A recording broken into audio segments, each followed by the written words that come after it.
Buenas tardes, bienvenidos a Una Mirada al Autismo. Les saluda Jessica Bedoya, miembro de la Fundación Sendero Azul, transmitiendo desde Guayaquil, Ecuador, por el canal RBP TV Digital. El tema de hoy es el manejo de la frustración de las personas con TEA. Les recordamos que este programa llega a ustedes gracias a la Fundación El Baúl de Pinocho de Ecuador. Este programa está siendo transmitido en vivo por www.youtube.com/RBP TV Digital y también está siendo retransmitido en el portal de noticias www.discapacidadaldia.com de la Fundación Afanias Dinarós de España. Aprender a tolerar la frustración es una habilidad muy importante para toda persona. Sin embargo, es aún más importante para las personas con autismo y con retos de comunicación. La flexibilidad mental es aquella habilidad que nos permite adaptarnos a los cambios y a las nuevas situaciones inesperadas. En las personas con TEA a menudo encontramos conductas rígidas y de resistencia al cambio que les hace ser menos adaptativos y sentirse frustrados cuando las cosas no salen como ellos esperan.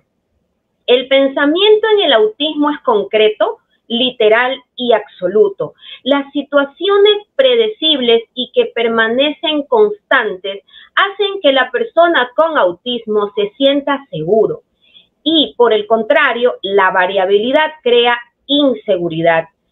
Por ejemplo, un cambio de planes, como no poder ir al parque porque llueve, o que un profesor no venga a clases porque está enfermo, puede convertirse en un momento crítico en que la persona con autismo se frustre y se comporte de forma inadecuada, llegando incluso a generar un estado de ansiedad. Es por esto que el día de hoy hemos invitado a una gran profesional que nos ayudará a entender, a saber cómo actuar en estas situaciones. Tenemos con nosotros a la doctora Piedad Ortega. Ella es doctora en Psicología Clínica, psicoanalista, miembro de la Asociación Mundial de Psicoanálisis. Es directora de la Escuela de Psicología de la Universidad Católica de Guayaquil. Fue profesora de la Cátedra de Psicopatología y Psicología Psicoanalítica con niños de la misma universidad. Miembro fundador de la Fundación Comunicar para Personas con Autismo y Problemas de Comunicación. Coordina equipos de presentación clínica, asesora y gestora de proyectos de inclusión educativa de niños, adolescentes y adultos con autismo. Actualmente participa en la iniciativa Bordes de Investigación de Autismo y Psicoanálisis en la América Andina. Bienvenida, doctora Piedad, a nuestro programa Una Mirada al Autismo. Gracias por estar aquí. Buenas tardes con todos ustedes, contigo, Jessica, en especial, y a Claudia. Le agradezco esta invitación y espero que tengamos una conversación fluida sobre el tema que nos has propuesto y que para algunos es esencial poder abordarlo y buscar salidas posibles. Así es, doctora. Y para poder tener conceptos claros, ¿qué es la frustración?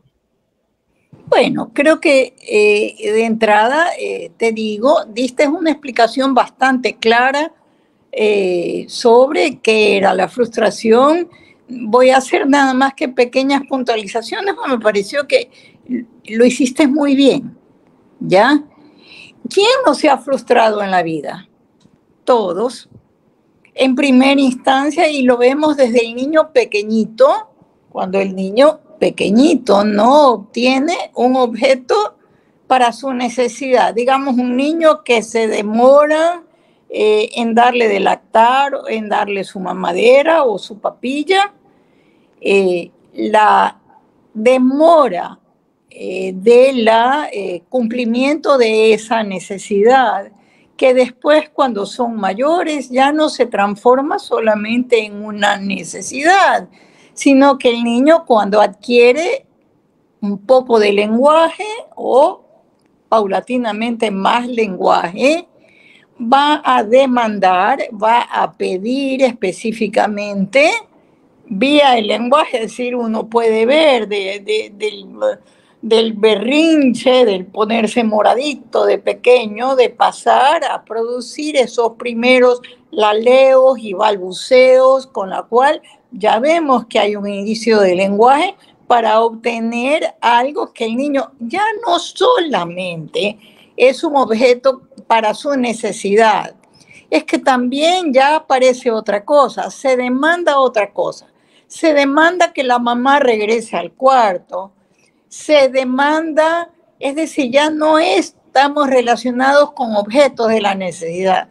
También aparece, miren, la relación, el vínculo social, la demanda de amor, la demanda de compañía, la demanda para jugar, posteriormente todas las demandas que podemos tener, por ejemplo, nosotros desde esta fundación demandamos la atención a niños, adolescentes y adultos para que puedan tener una vida más plena. Eso ya tiene que ver con los deseos de integrarnos en una comunidad donde todos encontremos satisfacción de diversas índoles. Entonces, para mostrar cómo ya lo que nos encontramos con las personas con autismo, porque hay una amplia gama, están desde los niños, adolescentes o autistas que no son capaces de producir un lenguaje. Hay los que tienen lenguaje y el lenguaje no les sirve para comunicar necesariamente sus deseos. ¿Por qué? Porque es un lenguaje que es estereotipado y puede ser que quisieran otra cosa, pero solamente pueden decir las pocas cosas que en efecto las estructuran, pero no siempre que dicen algo es realmente lo que están queriendo. Ya en ese sentido hay un desajuste entre la palabra y el lenguaje, entre la palabra como emisión verbal y el lenguaje como modo de comunicación, que tú ya lo tocaste. No es lo mismo hablar que comunicarse, porque la comunicación es en dos vías y la comunicación es dinámica y se ajusta entre uno y el otro social, por decirlo así. Entonces, quisiera decir entonces que aún obviamente cuando hay lenguaje, de todas maneras la comunicación en toda la riqueza de su flexibilidad, hay un índice bastante amplio de fracaso. Entonces, cuando hay fracaso, hay frustración para cualquiera. Eso es una manera de cubrir todos los aspectos de la diversidad en los autismos. Doctora, tenemos algunos comentarios desde las redes. Gracias, por cierto, por estar con nosotros. Jean-Pierre nos dice, hola, Ana María, buenas tardes, saludos y bendiciones. Ana María, excelente tema. Valeria Bolaños, aquí estamos listos para seguir aprendiendo. Paulina Ruiz, buenas tardes, de acuerdo. Isabel Espinosa, saludos desde el Cantón Daule. María Elena, buenas tardes, querida Piedad. Miguel Mendieta, buenas tardes. Ana María, los estados emocionales son diferentes de acuerdo a la necesidad que esté presentando el niño. Ana María, excelente ponencia. Ana María nos dice nuevamente, ¿en qué depende tanta ansiedad? ¿Causa el niño, quiere o el padre no puede? Una pregunta para usted, doctora.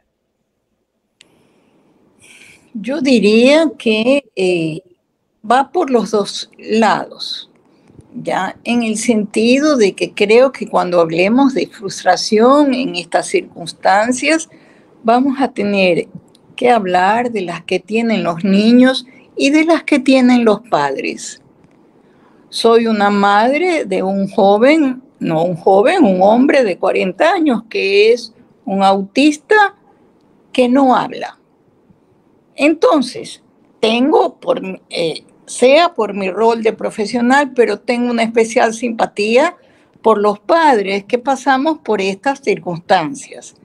Entonces vamos a hablar de la frustración del niño que no logra comunicar lo que desea, pero también del padre que se siente inclusive cuestionado en su capacidad de poder responder al niño de una manera que lo alivie de su estado de, voy a usar el término de angustia, ya no solamente de frustración.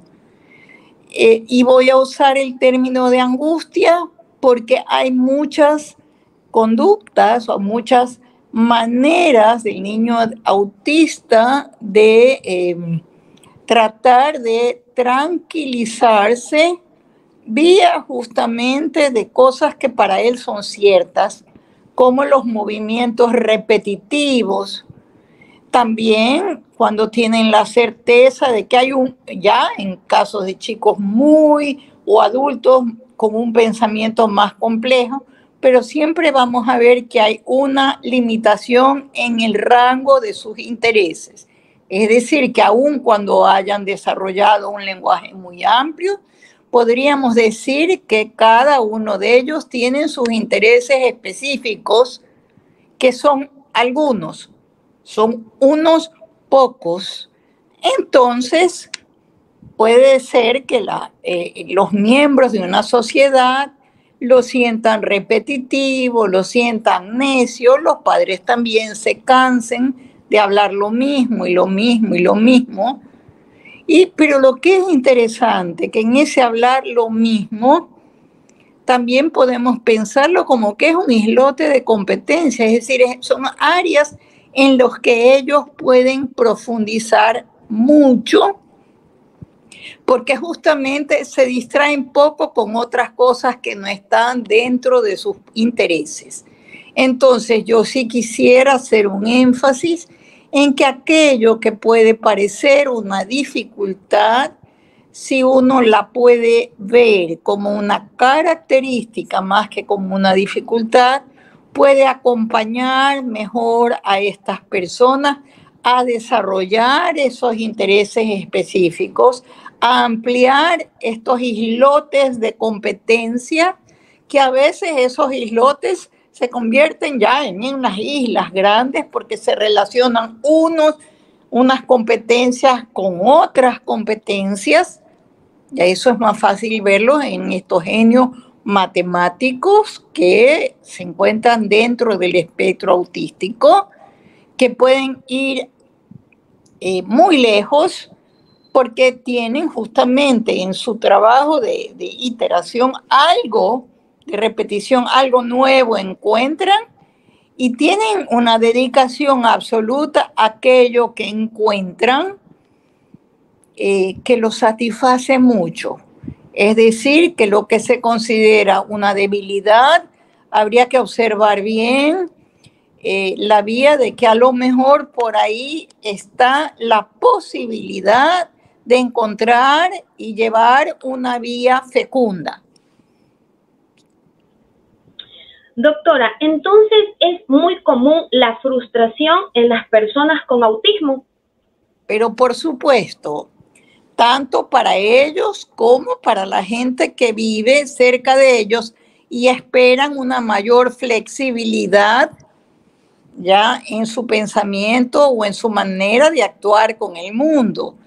Es decir, que lo que conocemos como iteración, que es repetición de lo mismo, eso se va ampliando, pero hasta cierto límite. ¿Sí? Y entonces, la persona que tiene una condición autística se da cuenta también que no es flexible. Él se frustra y también se frustran y se agotan los que tienen que interactuar con ellos porque encuentran que no se salen de estos pocos rangos de experticia que algunos logran desarrollar. Entonces, la frustración no solamente la del niño, joven o adulto autista, sino también del contexto que esperaría una mayor flexibilidad por el lado de ellos. Y también debo de decir que uno se encuentra que en la medida en que son más sensibles al lado social, los autistas se sienten solos, porque no es que no quieren establecer una interlocución con los otros, es que realmente no tienen mucho cómo hacerlas, tienen pocos intereses y uno puede hablar con autistas adultos que se sienten aburridos. Es decir, es claro, se sienten solos. Doctora, ¿y qué es lo primero que debemos hacer como padres cuando vemos que nuestro hijo se frustró? Porque sabemos que desde pequeños es esta situación. Bueno, está desde el comienzo de la vida. Es decir, todos nosotros, ya en el encuentro con otras personas, nos frustramos. Porque recuerde usted que idílicamente, a través del cordón umbilical, uno se satisfacía de todo. Ahora, cuando uno se pone a ver las imágenes, se da cuenta de que los niños saltan en la barriga de la madre cuando la madre, por ejemplo, tiene un gas y el gas suena al interior también para el niño, que el niño ya oye, y oye un sonido que es distinto a la rítmica del corazón de la madre. Entonces, mire que ni siquiera en ese lugar ideal que se llamaría útero es tan ideal. Es decir, el niño empieza a encontrarse con que hay algo en el otro que no es capaz de satisfacer lo que uno desea. Eso es lo humano. El único que tiene certeza de que lo que encuentra es lo que necesita son los animales. Pero los autistas están en el lenguaje, no están tanto en el discurso, en esta comunicación que se ajusta de uno a otro, y ahí viene la mayor frustración.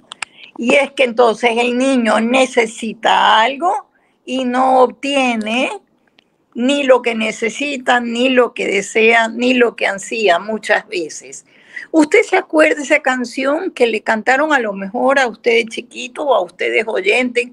Piden pan, no le dan, piden queso, le dan hueso. ¿Cómo es? En la otra parte, ni le dicen, ni le dan, se marean y se van. Hasta el final de la canción usted se encuentra con algo de la frustración. Y es una canción de cuna, de cuando el niño recién se sienta y el movimiento que hace la madre con el niño en el acerrín, acerrán, tiene que ver con acercarse y alejarse. Es decir, que lo que nos acerca a los otros humanos es la comunicación vía el lenguaje.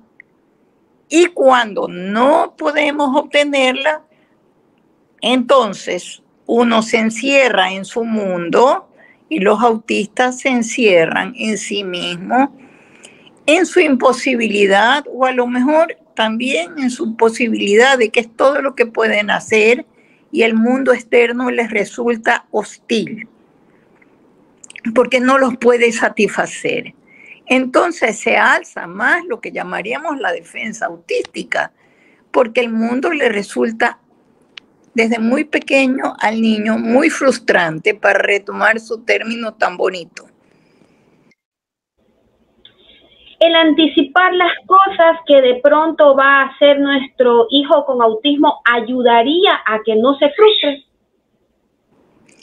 El asunto que cuando le canté esa canción, a ustedes aquí, a todos, hay algo que es cierto, y es que nadie puede anticiparse a lo que uno desea. A veces usted se anticipa y le da al niño algo y el niño coge y lo patea.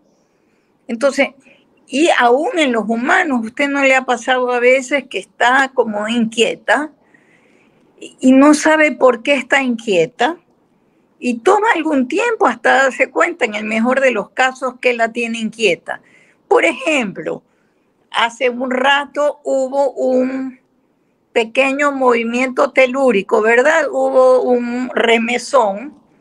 ¿Lo sintieron? El temblor.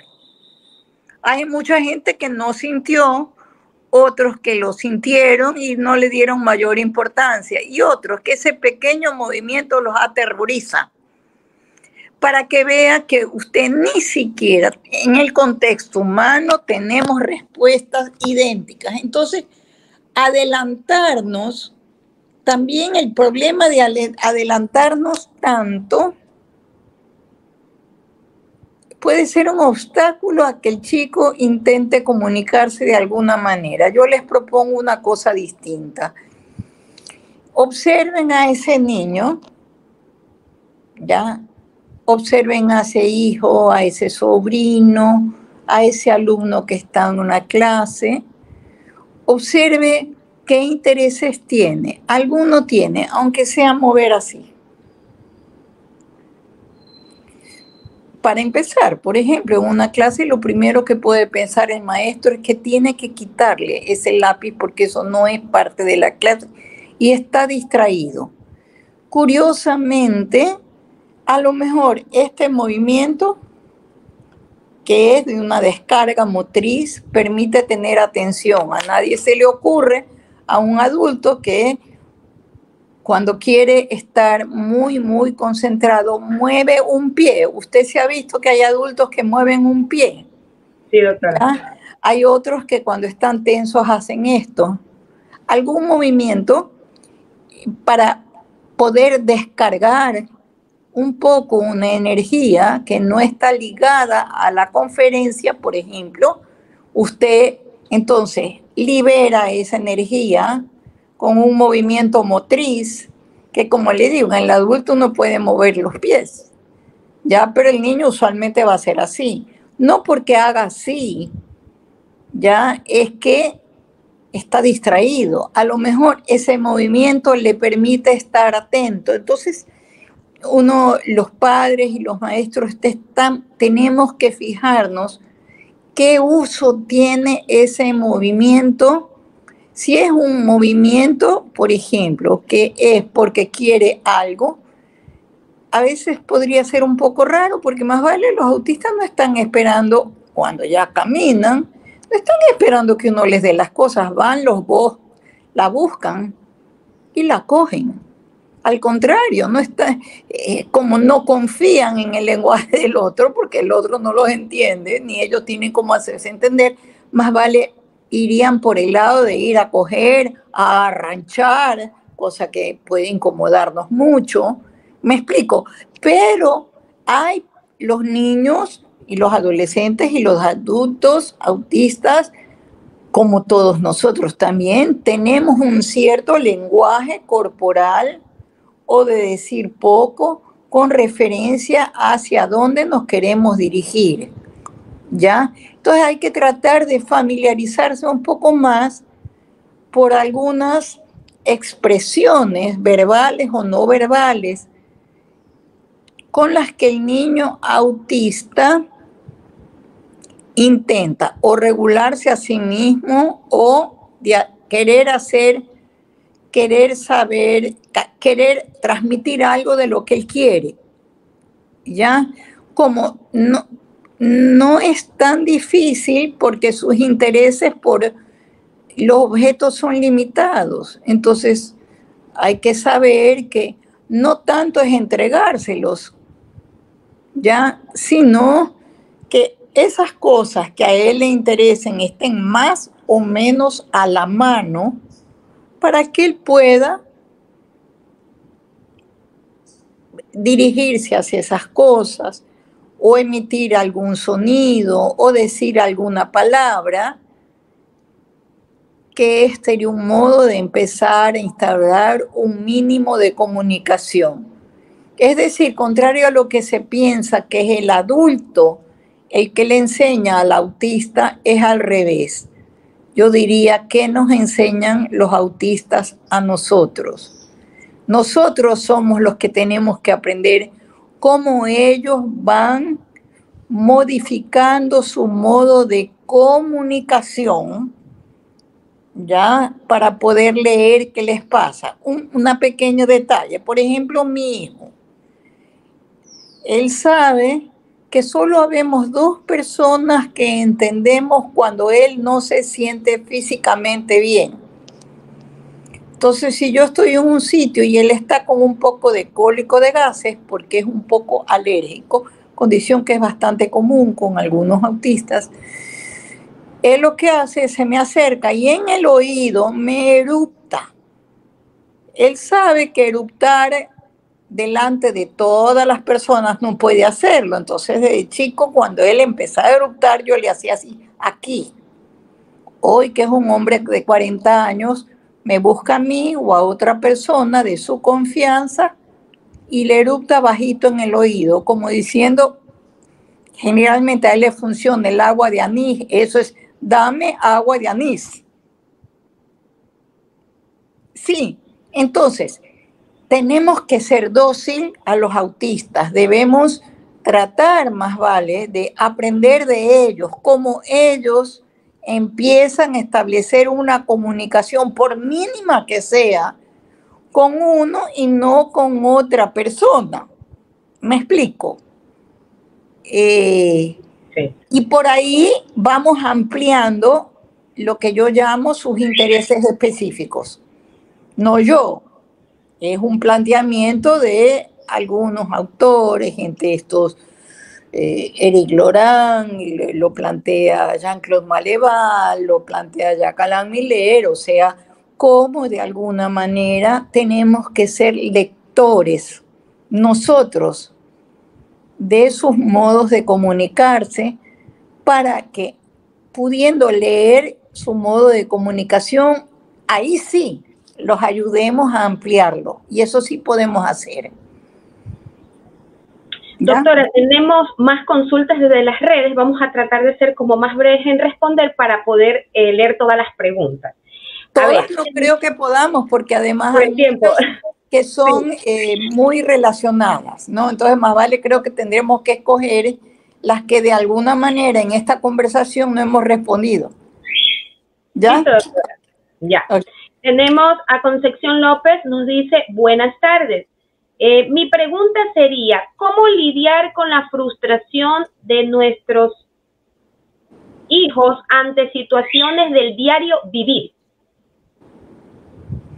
Empecé a decirle, primero aprendamos a leer su modo de comunicarse. Empecemos a observar cómo él, antes de frustrarse y armar la gran pataleta, nos está haciendo saber de algún tipo de incomodidad que empiece a sentir, ¿ya? Y discretamente situar las cosas que a lo mejor lo pueden aliviar. Porque cuando el niño está más aliviado de su malestar, ya es más sensible a responder de mejor manera.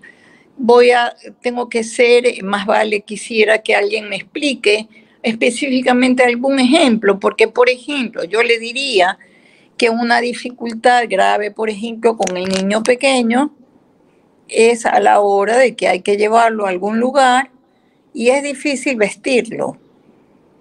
Entonces tenemos que empezar a ver si el problema de la vestimenta, y usted va a verse enseguida, se dará cuenta que ellos prefieren cierta ropa y no otra.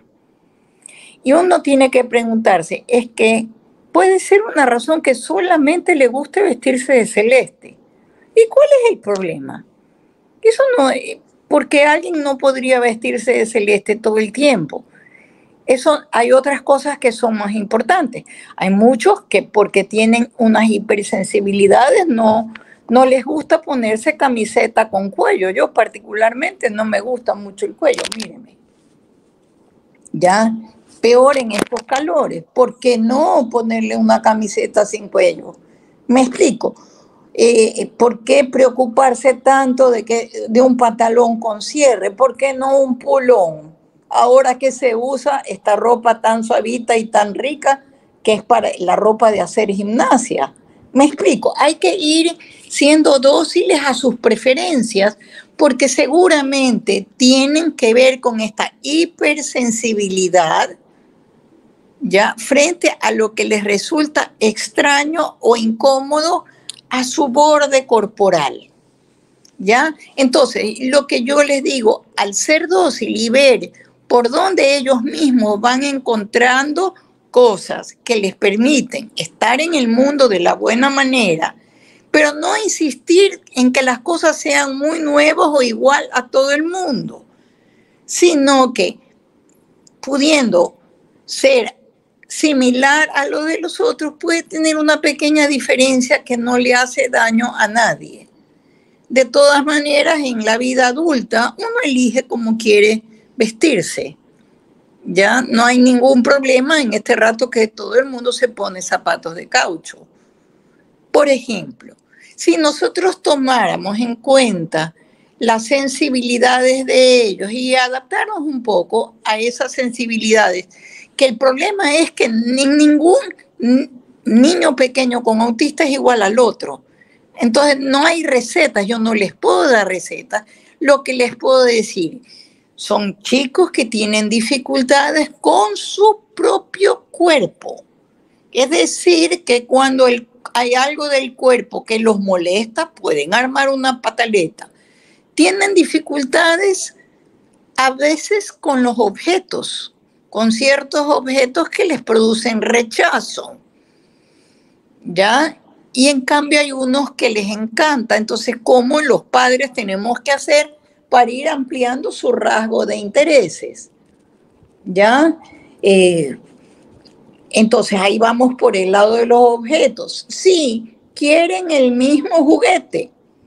Y entonces sí, es una pena cuando uno le tocaba o le toca ir a la juguetería y uno dice, yo lo decía con mucha pena, nada de lo que hay aquí le interesa.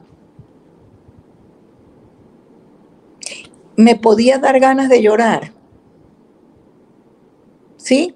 Porque uno quiere poder darle ese don, por así decirlo, a través de un objeto. Hasta que iba encontrando por casualidad algo que le gustaba, por ejemplo, y era muy sencillo, es unos juguetitos que les dan cuerda y caminan. Eso le fascinaban. Entonces, alguna vez que se encontró con uno, me di cuenta que por ahí iba. Me explico. Y por supuesto iba ampliando los distintos objetos, ya eran carros, ya eran muñecos, ya eran animales peludos, en fin. Y por ahí fue entrando otras cosas. Me explico. Hasta encontrarlos en los rompecabezas, hasta encontrarlos en las películas ahora por televisión o por el sistema que tengamos de comunicación. Me explico. Vemos cómo lo que fue guiando fue el interés específico del niño y de allí vamos como poniendo, adosando un poquito más otra cosa. Y en ese sentido quiero enfatizar nuevamente, porque claro, no podemos evitar que no haya pataletas, por ejemplo. ¿Y cómo usted va a tranquilizar a alguien que haga pataleta? Yo diría, volvamos a esos objetos específicos, a esas situaciones que lo tranquilizan. No tratemos de tranquilizarlos a nuestra manera, sino a la manera de ellos. Por ejemplo, hay niños que se tranquilizan bañándose con agua tibia o tocando una sabanita suave, en fin, cada uno tiene que ver. Yo le preguntaría más vale a mi audiencia, ¿qué objeto usted encontró que a su hijo lo tranquilizaba? A ver si los ejemplos salen de ustedes. Pregúntele a alguien, por favor. Doctora, debemos de continuar con las preguntas. La señora Ana María nos dice, ¿la acción estímulo sensorial puede bajar la ansiedad? Para un niño que le contesto, para algunos sí y para otros no. Si usted encontró que su hijo lo tranquilizaba algo sensorial, como una tela suavecita o qué sería sensorial, el agua tibia, qué sé yo, cada uno encontrará, ya, si se trata de algo que entra por la piel, por decirlo así, para otros puede ser que los tranquilice oír la misma canción 10 veces. Eso es auditivo, es sensorial, pero es auditivo. Para otro podría ser dar las vueltas al mismo libro 100 veces. Exagero, pero muchas veces. Bueno, si ese tac, tac, tac lo tranquiliza, hay que dejarlo que haga uso de eso. Cualquier cosa para que el chico vuelva a recuperar el equilibrio. Entonces habría que ver qué tipo de sensibilidad para cada uno de sus hijos o de sus alumnos hay que echarles manos a esas para que se vuelvan a estabilizar. Doctora, otra consulta de Ana María. ¿Cómo hacer que los padres pongan límites en su ansiedad si ellos son permisivos? Habría que entender la palabra permisividad, porque permisividad implica que ya el niño tiene una regla, ¿ya? Y lo primero que tenemos que poder hacer, ¿ya?, es ver de qué modo hacemos uso de lo que yo le digo de bajar la frustración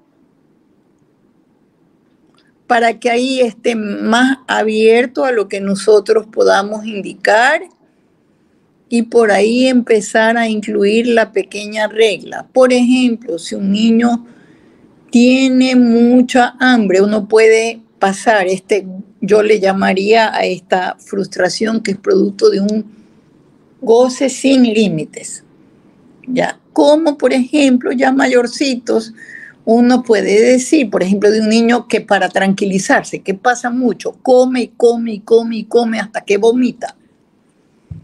¿Cómo poder introducir allí, que ellos han oído, 1, 2, 3? Entonces son 3 trocitos pequeñitos, ¿ya? O 1, 2, 3, ya. Pasar del goce, lo que se llamaría de esto, desordenado, sin límites, a una contabilidad, ¿ya?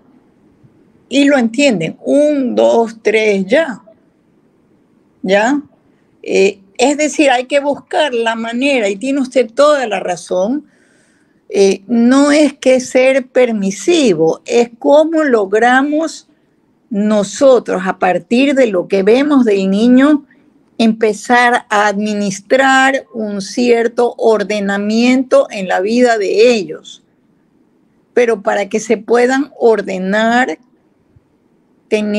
no podemos hacerlo directamente con un niño que está totalmente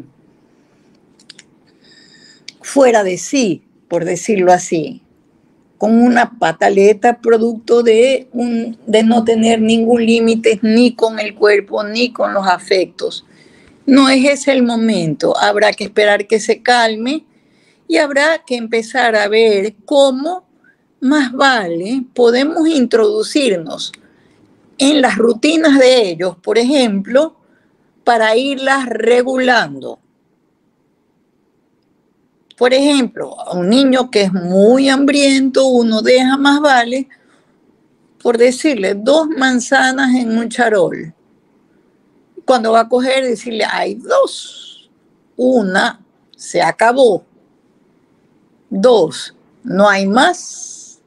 No hay más. Sabemos que los niños y las personas con autistas son muy visuales. Usted puede también hacer algún ordenamiento vía figuras, sí, pero la idea es poder ir armando ese borde, por así decir, corporal, sensitivo, en relación con nosotros, ¿ya? Hay casos pues más complejos, un niño que se acostumbra a que tiene que tener la mano en el pecho de la madre para dormirse. ¿Qué hace con eso? Bueno, habrá que ver si hay otra cosa que al niño lo empieza a tranquilizar un poco, aunque sea que se ponga una cobija encima para que el niño toque la cobija y paulatinamente la cobija se la pone en otro lugar, pero está a disposición del niño para que eso lo acompañe en el ritual del sueño. Es decir, ir haciéndolo de forma mínima, ¿ya? Para ir ampliando y marcando en efecto los límites a lo que ustedes han denominado la permisividad, hasta lograr que él pueda pedir permiso y uno lo vea después que el niño va a tratar de coger algo y le va a mirar a uno a los ojos como diciendo, ¿lo cojo o no lo cojo? ¿Ya? Y uno puede empezar a tocarle la mano, no, pues después no, y después, y después solo con los ojos. Pero eso lo hemos hecho de una manera rapidísima con cualquier otro hijo de uno. Es decir, la pregunta sobre la permisividad, ser permisivo, es la pregunta del siglo XXI, donde todo es posible.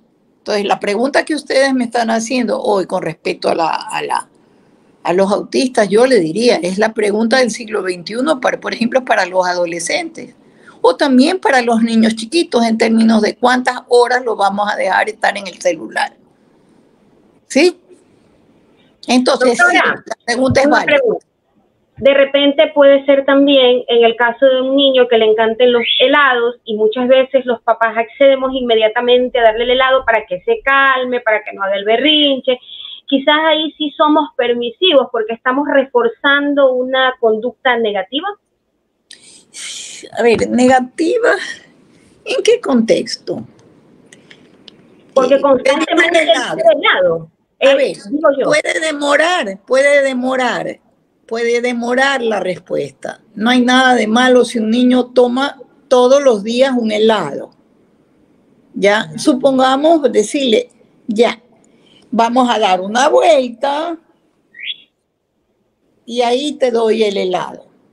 Entonces usted pasa ese goce inmediato de satisfacción, helado, ya hay momentos del helado a la hora del almuerzo. ¿Ya? Me explico, es cómo ir ampliando el rango de la satisfacción, pero que haya una satisfacción, pero más regulada. ¿Ya? Es lo que yo le diría. No se trata de sustraer totalmente, salvo que haya un problema grave de salud que implique que usted tenga que retirar radicalmente algo, pero de lo que se trata es de ir pasando de eso desregulado a algún tipo de regulación, que haya un tiempito de espera, ¿sí? Para que él vaya pudiendo soportar el que sí va a ver ese objeto, pero hay que esperar. O puede decir, bueno, vamos a cantar una canción. Después de la canción nos tomamos el helado, que sería como lo más inmediato, por decirle, si al niño le gusta cantar. Cualquier cosa, pero para producir la espera. Ya se va a demorar, pero lo va a conseguir. Tenemos más preguntas, doctora. La señora Ana María nos dice, si hablamos TEA grado 3, tenemos ansiedad, hiperactividad, atención dispersa, entre otras sintomatologías, ¿cómo bajar tanta ansiedad? ¿Cuáles serían las estrategias? Ana María, le vuelvo a repetir, los autistas tienen objetos con los que se autorregulan. Es todo lo que expliqué con referencia de que a lo mejor este movimiento con un lápiz, más todavía hay unos que se regulan haciendo movimientos de cuerpo. Es decir, observemos que ellos se crean mecanismos de autorregulación. ¿Qué me dice alguien que dice cala, cala, cala, cala, cala, cala, cala?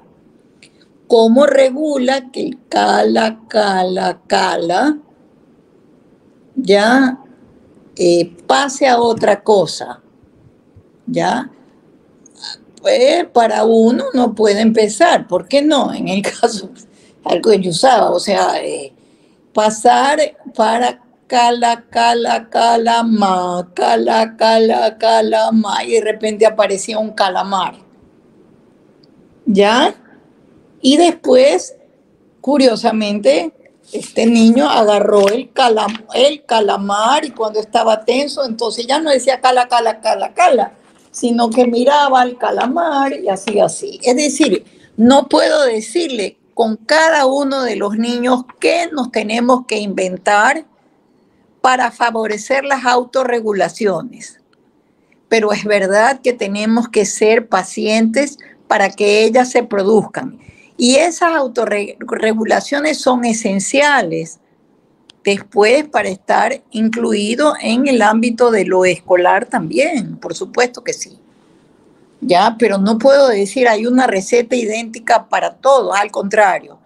Es ir viendo qué lo autorregula, qué lo tranquiliza y cuando vemos que se están agitando, más vale dar lugar para que se produzcan estas autorregulaciones, porque él las está buscando. Y de esa manera va a encontrar que autorregularse es mejor que desregularse.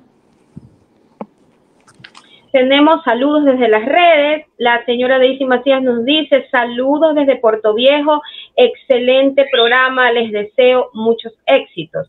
Lorena Enríquez desde Riobamba nos envía saludos. Alexandra Proaño, saludos y bendiciones. La señora Ana nos dice, buenas tardes, una pregunta. Mi niño tiene 8 años. ¿Es normal que cuando se siente ansioso le dé comezón en el cuerpo? Antes no le pasaba, pero estos últimos días le ha pasado ya 2 veces. Doctora, usted tiene la respuesta. A ver, no sé si tengo la respuesta. Habría que ver, porque es muy interesante lo que nos dice la señora.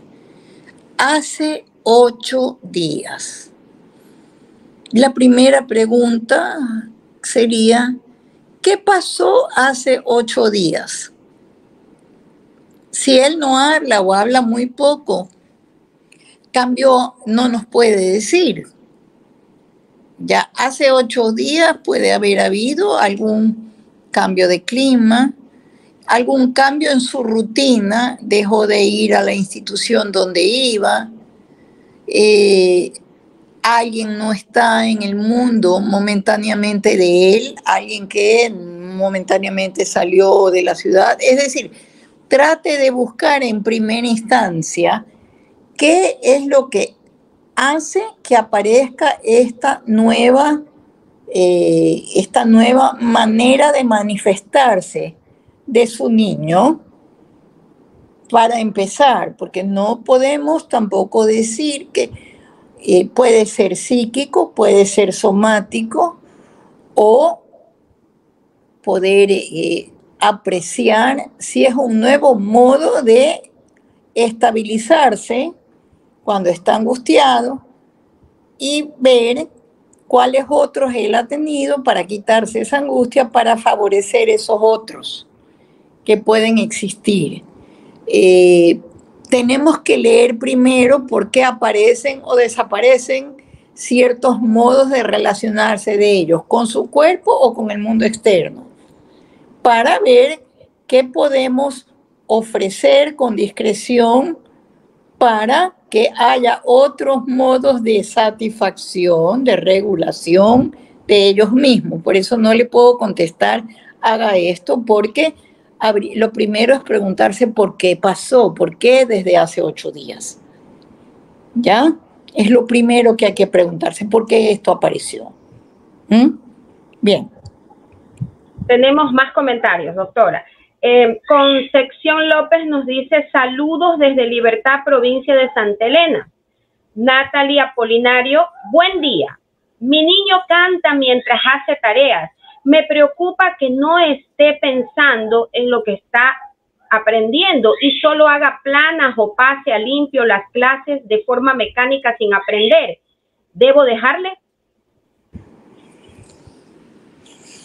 Hay mucha gente que canta mientras lee, que canta mientras escribe.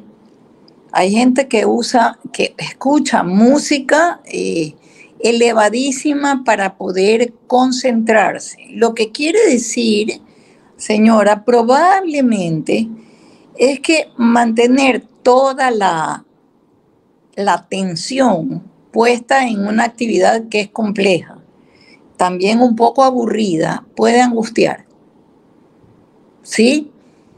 Y que necesite entonces hacer una actividad paralela que, contrario a lo que se piensa, le evita manejar la frustración por dos vías distintas y poder seguir, estar sentado como planta, como uno tiene que estar cuando tiene que hacer las planas, ¿ya? Poder tolerar el estar inmóvil vía el canto. Pero usted ha tocado un punto que me parece muy interesante, señor, y se lo agradezco que lo traiga. Tenemos que entender que justamente el lenguaje en el autista no es un lenguaje que sirve mucho para la comunicación, sino más vale es un lenguaje repetitivo y que en efecto su niño vaya a tender siempre a aprenderse más las cosas de memoria que vía el razonamiento. Pero es decir, no sufra por eso, ¿no? Porque también es cierto que a lo mejor para llegar después a tener un pensamiento más flexible, usted sí necesita de una base de memorizar ciertas cosas. De hecho, bueno, yo creo que la mayoría de aquí es bastante más joven que yo, pero en mi época no había otra manera de que a uno le enseñen, por ejemplo, a sumar, a restar, si primero no se sabía las tablas de memoria. Y a nadie se le ocurrió pensar que eso era autístico. Uno empezaba por aprenderse el abecedario de memoria. Y uno empezaba a aprender las matemáticas de memoria. Y a uno también, para aprender las letras, se las ponían en la pared así en grande para que si se olvidaba cómo era, uno podía mirarla y copiarla. Es decir, no desestimemos esta memoria tan grande que pueden tener los autistas. Usemos esa memoria y veamos cómo la vamos a flexibilizar. Supongamos que él haya escrito, voy a tener que traer mis ejemplos de la infancia. Mi mamá me mima, amo a mi mamá. No sé si ustedes aprendieron así a leer. Pero después veamos que él memoriza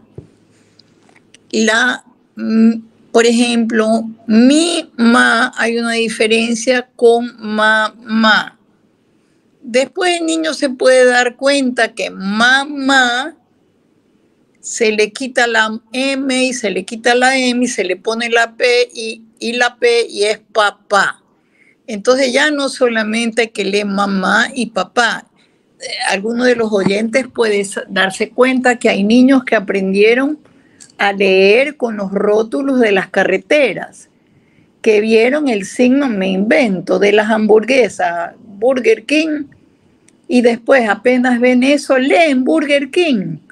Es decir, la memoria, justamente porque la memoria no cambia, y además tienen una gran memoria visual, van a aprender primero así, y después habrá que ir paulatinamente incorporando a lo que nosotros llamamos la comprensión lectora o la comprensión de lo escrito. Pero si el niño necesita cantar para escribir, déjelo, porque si usted le quita el canto, no va a escribir. Va a ser demasiada tensión poner todo en el rasgo de un papel. ¿Ya? Si usted ve que eso le permite seguir haciendo las planas, más vale, qué bien que él haya encontrado un método de regulación para tolerar poder estar sentado haciendo deberes. ¿Sí?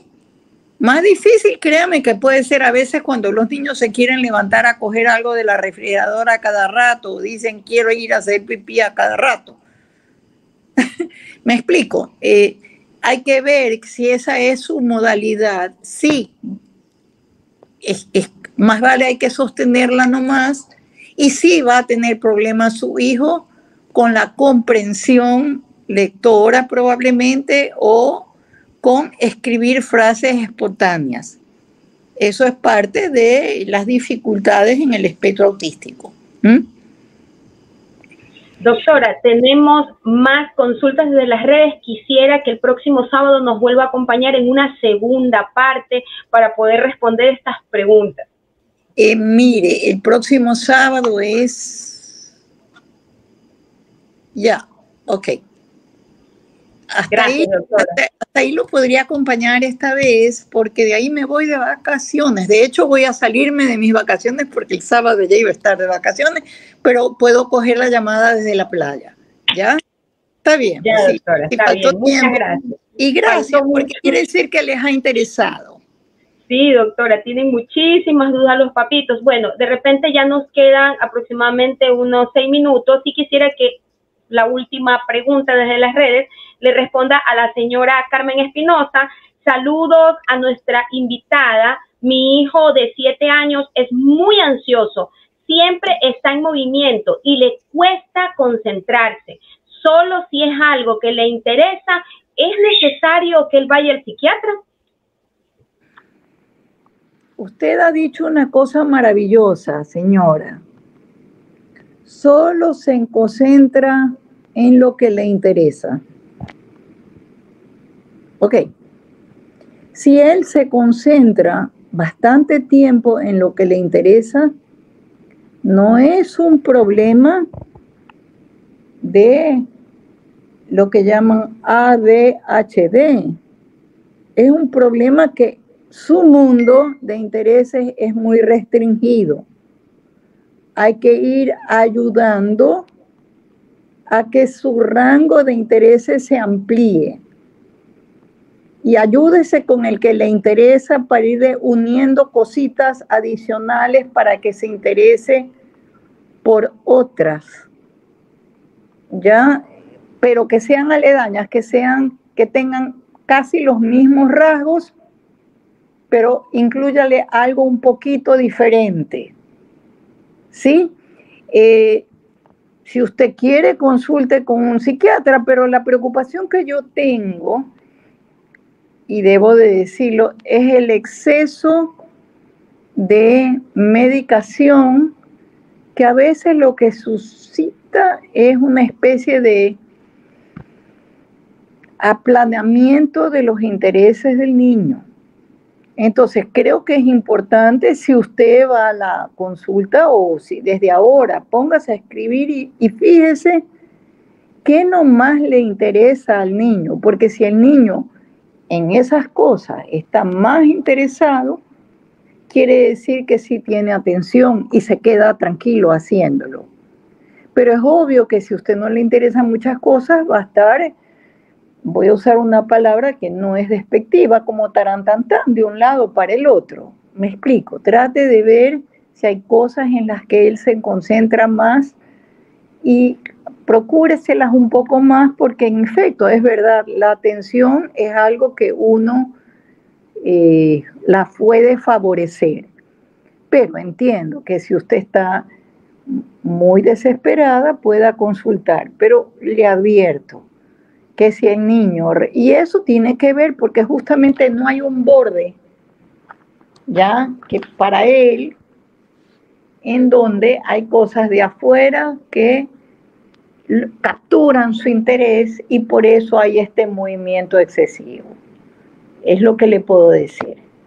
Fíjese y me cuenta la próxima vez, si va a estar en la audiencia, si encontró algunas otras cosas que lo capturan como interés a su niño, ¿ya? Bueno, doctora, hemos llegado al final del programa. Tengo que agradecerle mucho, pues, por haber respondido las dudas de los papitos. Ya, y si tienen otras preguntas, me la mandan pronto para yo ponerme también a estudiar. Listo, doctora, claro que sí. Okay. Hasta Bueno, luego. muchas gracias. Recuerden que para ver más de nuestros programas lo pueden hacer a través de nuestras redes sociales. Y el programa de hoy ha llegado a ustedes gracias a la Fundación El Baúl de Pinocho por el canal RBP TV Digital. Nos vemos la próxima semana. Esto fue Una Mirada al Autismo con Fundación Sendero Azul. Gracias.